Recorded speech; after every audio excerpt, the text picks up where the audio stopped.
ओम नमो भगवते वासुदेवाय नमः। जय श्री कृष्ण। इसी के साथ हम गीता डेक का नेक्स्ट कार्ड करते हैं जिसका नाम है इंडिविजुअलिटी। ये इसका फ्रंट पे पिक्चर है और अब आप मुझे कमेंट सेक्शन में बताइएगा कि इस रूप को, इस हनुमान जी के रूप को हम किस नाम से जानते हैं। कार्ड का नाम जैसे मैंने बताया आपको इंडिविजुअलिटी, इसका मतलब भी हम समझेंगे। पहले हम वर्स पढ़ लेते हैं। ये है चैप्टर 2 वर्स 12। वर्स मतलब श्लोक 12। ना त्वे वाहा जातु नासम ना तव नेमे जनाधीपा ना चैव ना भविष्याम सर्वे व्यमता परम। इसका मतलब है at no time did I not exist. ऐसा कोई टाइम ही नहीं था जब मैं एग्जिस्ट नहीं कर रहा था। नो यू और नोर एनी ऑफ दीज किंग्स। हर कोई हर वक्त एग्जिस्ट करता है, ऐसा कोई टाइम नहीं था जब उन्होंने एग्जिस्ट नहीं किया। Nor in the future shall any of us cease to be. ना ही फ्यूचर में हम खत्म होने वाले हैं।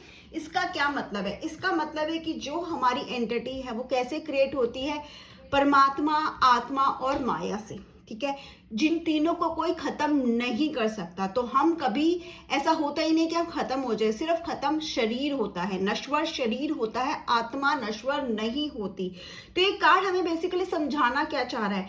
कृष्ण जी बोल रहे हैं हम हमेशा से थे और हमेशा रहेंगे, बस हमारे रूप बदलते हैं। हमारे कर्मों के हिसाब से, हमारी ड्यूटीज के हिसाब से, जो हमें करना है, जो हमारे लिए जरूरी है, उस हिसाब से हमारा रूप बदल जाता है। ठीक है, उसी हिसाब से हमें नया जो जीवन मिलता है वो सिर्फ एक टाइम स्पैन के लिए होता है जिसमें हमें कुछ कार्य करने होते हैं। तो ये कार्ड हमें बेसिकली क्या सिखाता है? एज अ ऑरेकल कार्ड, ऐसा गाइडेंस, ये हमें क्या सिखाना चाह रहा है? कार्ड का नाम है इंडिविजुअलिटी।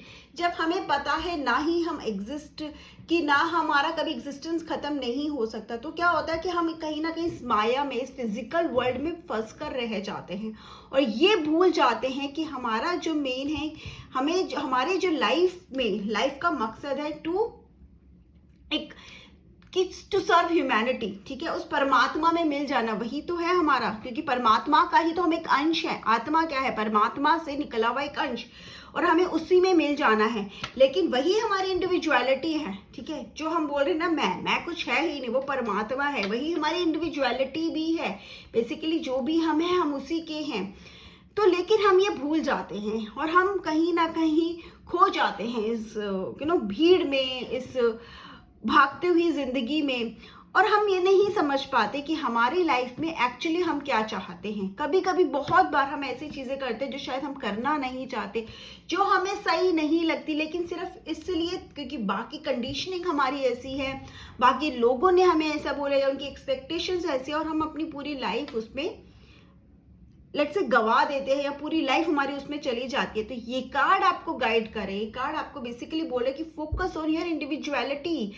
आप क्या करना चाहते हो? आपको किस में खुशी मिलती है? क्योंकि जो पावर आप में है, जो पोटेंशियल आप में है, अगर आप उसके हिसाब से काम करोगे तभी आपको रिजल्ट्स मिलेंगे, बशर्ते उसमें किसी का कोई नुकसान ना हो। और हमेशा आप अच्छे के लिए करो। ठीक है, कर्मा जो भी कर रहे हो, आपका जो भी कर्मा है, उसमें आपकी सोच अच्छी होनी चाहिए। और आप कभी किसी के लिए बुरा करके अपना अच्छा करने की मत सोचो, क्योंकि उसमें शायद एक बार तो फायदा हो सकता है, लॉन्ग टर्म में फिर आपको कहीं ना कहीं फेस करना पड़ेगा। तो यहाँ पे हमें क्या सीखना है? एक कार्ड हमें गाइड करे कि we need to focus on our individuality. खुद से कनेक्ट होना जरूरी है। क्या है? To find yourself first. पहले खुद को जानो, पहले खुद को समझो, तभी तो परमात्मा से कनेक्ट हो पाओगे। कभी भी स्पिरिचुअलिटी में आप जाते हो तो वहां पे सबसे पहला पार्ट ही, सबसे पहले सीख ही ये दी जाती है, connect with your self. Meditation क्यों करवाया जाता है? ताकि हम खुद से कनेक्ट हो पाए, क्योंकि जब हम खुद से कनेक्ट होंगे, खुद की बात सुन पाएंगे, तभी तो उस परमात्मा को हम कहते ना, उस परमात्मा के साथ जुड़ पाएंगे। जब हम खुद से नहीं जुड़े तो उसको, क्योंकि वो तो हमसे जुड़ा हुआ है। ठीक है, वो तो हमसे हमेशा जुड़ा हुआ है, उसने हमारा साथ कभी नहीं छोड़ा। लेकिन उसकी मैसेजेस, वो हमें क्या बताना चाह रहा है हम समझ ही नहीं पाते। क्यों? क्योंकि हम कनेक्टेड नहीं है। तो ये कार्ड बोल रहा है connect with your self and find your individuality. मतलब आप क्या करना चाहते हो? कहीं ये तो नहीं है आप बाकी सबके चक्कर में कुछ ऐसा कर रहे हो जो आप नहीं करना चाह रहे हो। ये कार्ड अगर गाइडेंस में आ रहा है आपकी, तो एक बार सोच ज़रूर लेना, आप अपने आप से अलग तो नहीं हो गए हो? क्या आपका अपने साथ कनेक्शन बंधा हुआ है? क्या आप उसी पाथ पे चल रहे हो जहाँ पे आप हमेशा चलना चाहते थे? और अगर आपको पता ही नहीं है आपका पाथ क्या है, तो अभी खुद से कनेक्ट हो जाओ, पाथ अपने आप परमात्मा आपको दिखा देगा। जय श्री कृष्ण।